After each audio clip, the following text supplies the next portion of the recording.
Приветствую, друзья, на канале Каска. В этом видео по новой игре во вселенной Elden Ring мы с вами разберем настройки графики. Я вам подскажу, какие лучше всего подобрать для хорошего качества картинки, чтобы глаза не вылезали на орбиту, и максимальной производительностью. А после уже перейдем на рабочий стол для быстрой и легкой оптимизации как Windows 10, так и 11. Кстати, я обновил версию архива, уже 3.1. Добавил новые схемы питания, чуть позже расскажу. За большие пальцы вверх и подписку на канал буду благодарен. Готовьте ваши ручки, ну и погнали!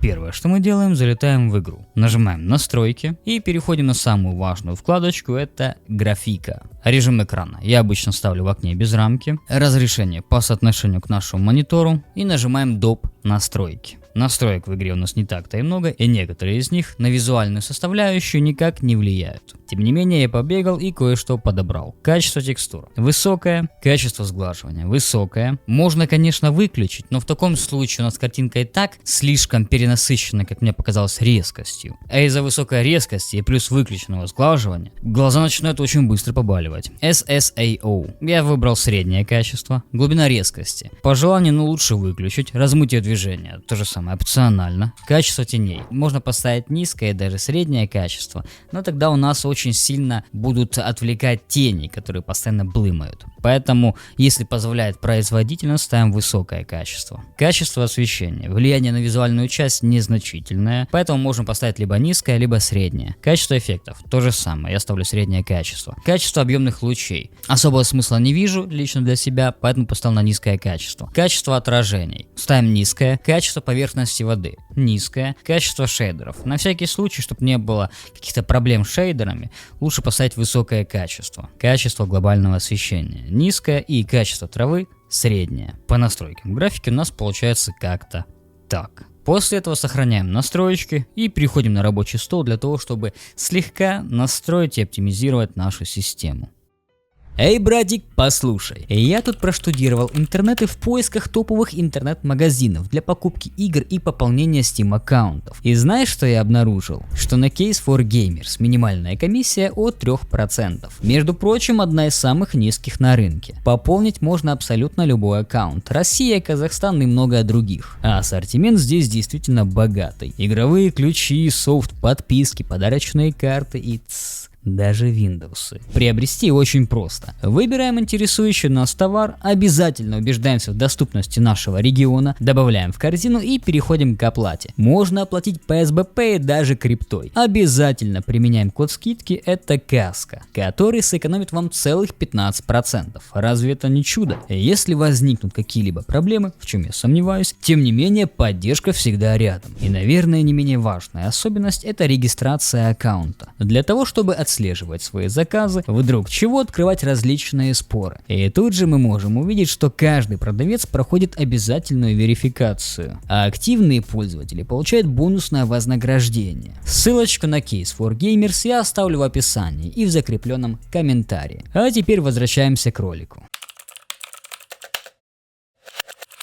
Оказавшись на рабочем столе, нам нужно будет с вами загрузить архивчик, который находится у меня в телеге. Если мне не доверяете, можете это, конечно, сделать все вручную, вас никто не останавливает. Тем не менее, в архивчике находится то, что упрощает лишние телодвижения. По желанию можете еще создать точку восстановления, чтобы вдруг чего откатиться назад без проблем. Но то, что может повлиять на FPS в худшую сторону, я скажу. Начнем по порядку. Оптимизация. Отключить визуальные эффекты. Здесь можно поставить на обеспеченное лучшее быстродействие галочку, либо выставить галочки так, как и у меня. Как мне показалось, это лучшее качество, у нас сохраняются некоторые анимации и лучшая производительность. Отключаем повышенную точность. Галочку здесь убираем. Отключаем Xbox Game Bar. Если вот десятка, здесь прям можем его отключить. Включаем игровой режим. Если вдруг он у вас отключен по какой-то причине, включаем. Аппаратное ускорение и производительность. Здесь все проще простого. Нажимаем обзор и переходим в папку с игрой. Находим приложение Night и добавить. Нажимаем параметры и ставим галочку на высокая производительность. Сохранить. Далее.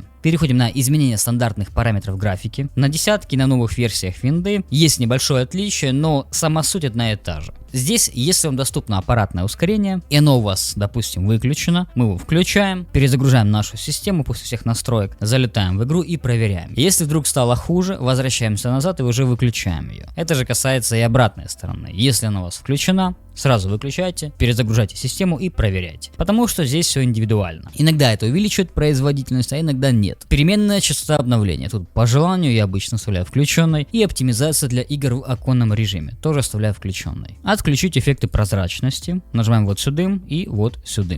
Целостность памяти. Изоляция ядра. Целостность памяти. Мы ее обязательно выключаем. Плюс я еще отключил защиту стека и список заблокированных уязвимых драйверов. Следующая папка — задержка. По желанию. Для одиночных игр, либо типа коуп игр, я обычно не рекомендую сюда залазить. Тем не менее, можете попробовать включить, если вы играете в другие игры. Допустим, Latency Tweaks. Нажимаем PKM и запуск от имени администратора. Что это такое? Здесь я кратко все расписал. Если интересно более глубоко погрузиться в эту тему, у меня есть ролики на канале, либо можете загуглить все это добро. Далее MSI мод. PKM, запуск от имени администратора. Да. Находим нашу видеокарту, ставим галочку на MSI и приоритет мы задаем High и нажимаем Apply. Закрываем.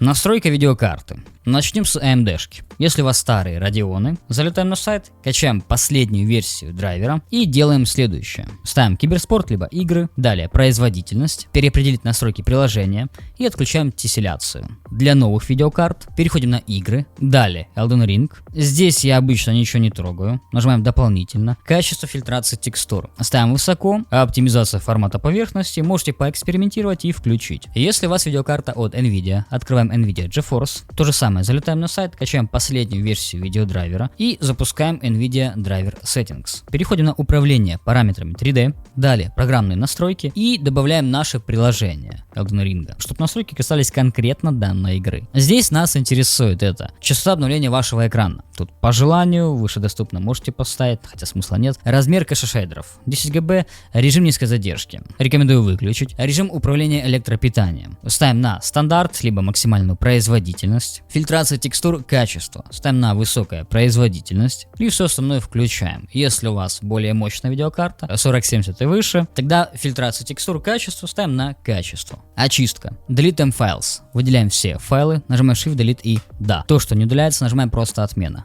Возвращаемся назад. Delete M Files. Папка номер 2. Выделяем все файлы. Боже мой. Сколько их здесь.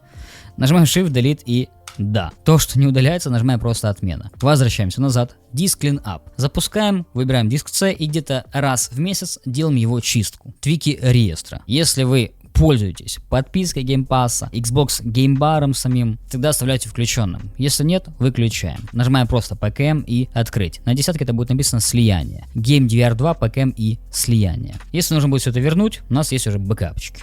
BIOS. Переходим в BIOS, находим Above 4G Decoding и Rebar. Включаем. Далее пропускная способность PCI Express. Находим нашу видеокарту PCI Express 16.1 и ставим на Gen 4 либо Gen 5, в зависимости от поддержки. И наконец схема питания. Здесь у нас есть максимальная производительность. Можете включить ее по желанию. Копируем команду, нажимаем PKM, копировать, закрываем PKM на пуск, Windows PowerShell администратор, нажимаем PKM, Enter, закрываем и открываем ярлык схема питания, показать доп. Схемы, и здесь у нас появляется максимальная производительность. А также в новой версии архива, уже 3.1, я добавил опциональные схемы питания. Естественно, это не мои схемы питания, они подписаны так Хорви и других ребят. Что и как расписано, если непонятно. Мы сначала запускаем run admin, PKM и запуск от имени администратора. После этого нажимаем на любую из схем питания. Можем запустить сразу все. Допустим, Core, Performance и Хорви. Возвращаемся назад